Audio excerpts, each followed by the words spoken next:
안녕하십니까. 4월 21일 행복한 화요일 아침입니다. 지난 밤도 평안하셨죠? 오늘도 새날을 주신 하나님께 감사하고 또 주님 바라보며 또 말씀을 가슴에 품고 믿음 안에서 힘있게 달려가는 우리 복된 하루 되시기를 주의 이름으로 축복합니다. 오늘은 마태복음 21장 1절에서 11절까지의 말씀을 통해서 겸손히 오시는 왕이라고 하는 주제로 함께 말씀을 나누겠습니다. 먼저 성경을 보겠습니다. 그들이 예루살렘에 가까이 가서 감람산 벳박에 이르렀을 때에 예수께서 두 제자를 보내시며 이르시되 너희는 맞은편 마을로 가라. 그리하면 곧 매인 나귀와 나귀 새끼가 함께 있는 것을 보리니 풀어 내게로 끌고 오라. 만일 누가 무슨 말을 하거든 주가 쓰시겠다 하라. 그리하면 즉시 보내리라 하시니 이는 선지자를 통하여 하신 말씀을 이루려 하심이라. 일러스되 시온 딸에게 이르기를 네 왕이 내게 임하나니 그는 겸손하여 나귀고 멍에 매는 짐승의 새끼를 탔도다 하라 하였느니라. 제자들이 가서 예수께서 명하신 대로 하여 나귀와 나귀 새끼를 끌고 와서 자기들의 겉옷을 그 위에 얹음에 예수께서 그 위에 타시니 무리의 대다수는 그들의 겉옷을 길에 펴고 다른 이들은 나뭇가지를 베어 길에 펴고 앞에서 가고 뒤에서 따르는 무리가 소리 높여 이르되 호산나 다윗의 자손이여 찬송하리로다. 주의 이름으로 오시는 이여 가장 높은 곳에서 호산나 하더라. 예수께서 예루살렘에 들어가시니 온 성이 소동하여 이르되 이는 누구냐 하거늘 무리가 이르되 갈릴리 나사렛에서 오신 선지자 예수라 하니라. 오늘 우리가 함께 읽은 이 본문은 예수님께서 예루살렘에 입성하시는 그런 장면이죠. 이 사건은 예수님의 공생의 마지막 주간의 시작이고 또 십자가를 향해서 나아가는 아주 중요한 전환점입니다. 오늘 말씀을 통해서 세 가지로 은혜를 좀 나누려고 합니다. 첫째는 준비된 순종을 통해서 하나님의 역사가 이루어진다는 것입니다.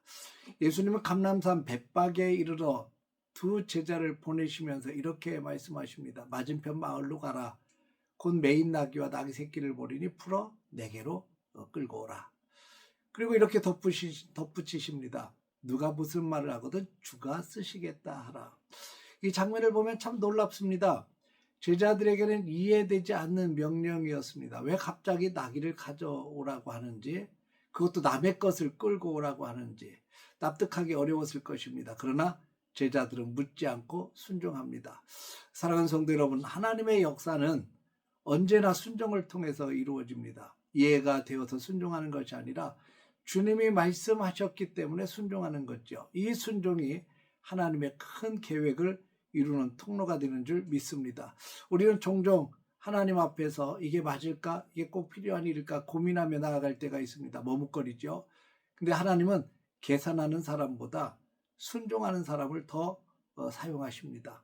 오늘 이 새벽에 우리들의 모습을 한번 돌아봤으면 좋겠습니다. 나는 말씀 앞에서 즉시 순종하는 사람인가? 아니면 이해가 될 때까지 미루는 사람인가? 주님 우리에게도 말씀하십니다. 주가 쓰시겠다. 우리의 시간, 우리의 물질, 우리의 삶을 주님이 사용하신다면 기꺼이 순종하며 믿음으로 나아갈 수 있기를 주의 이름으로 축복합니다. 두 번째는 겸손히 오시는 참된 왕이 예수 그리스도이십니다. 예수님은 나귀를 타고 예루살렘에 입성하십니다.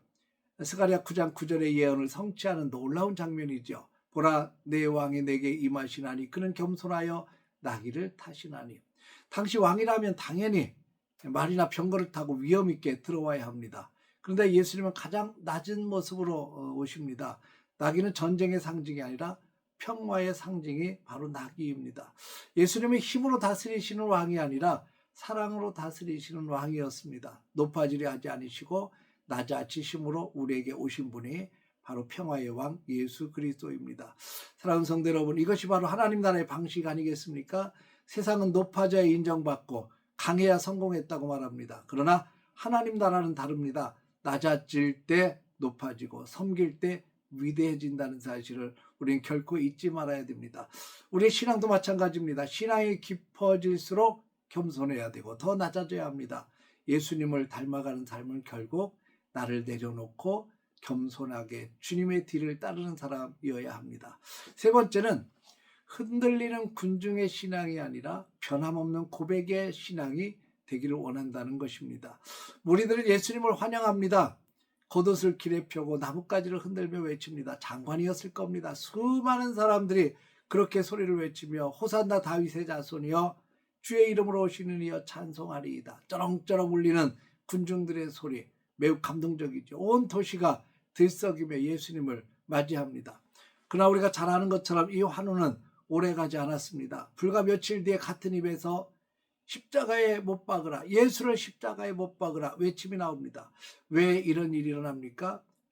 그래서 기대했던 메시아와 지금 눈앞에 예수님의 모습이 달랐기 때문 아니겠습니까? 그들은 정치적인 해방자, 문제의 해결자, 눈에 보이는 기적을 행하는 자를 기대했는데 예수님은 십자가를 향해서 가시는 왕이었습니다. 사랑하는 성도 여러분, 우리의 신앙도 이와 같지는 않은지 한번 돌아봐야 됩니다. 내가 원하는 것을 이루어 주실 때에는 호산나를 외치지만 내 뜻과 다를 때는 실망하고 멀어지지는 혹시 않습니까?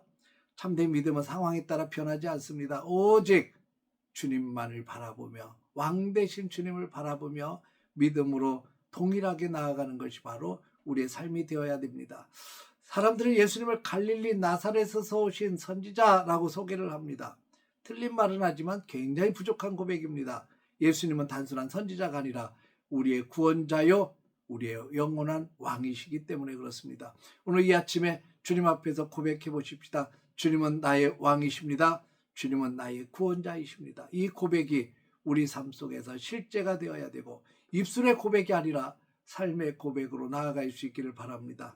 오늘 이 아침에 우리의 신앙을 돌아보십시다. 무리들처럼 잠시 뜨겁게 환영하다가 돌아서는 신앙이 아니라 끝까지 주님을 따라가는 신앙이 되어주길 바랍니다. 그리고 주님이 쓰신다면 기꺼이 우리의 삶을 내어드리는 축복의 삶이 되어지기를 바랍니다. 오늘도 그 왕 되신 주님, 나를 위해 이 땅에 오셨고 나를 위해 십자가를 지신 그 주님이 나의 왕 되심을 고백하며 믿음으로 동행하고 놀라운 승리의 길을 걸어가는 저와 여러분들 되시기를 주의 이름으로 축원합니다. 할렐루야. 기도하겠습니다. 거룩하신 아버지 하나님, 오늘도 우리의 입술을 통해서 왕 되신 주님을 고백하기를 원합니다. 나귀 새끼를 타고 예루살렘에 입성하셨던 주님, 그리고 십자가를 통해서 우리의 모든 죄를 사하시고 사흘 만에 부활하신 그 주님이 나의 구세주, 나의 구원자 예수 그리스도이심을 고백하며 나아가게 하여 주옵소서. 오늘도 주님과 동행하며 승리하도록 축복해 주옵소서. 예수님의 이름으로 기도했습니다. 아멘.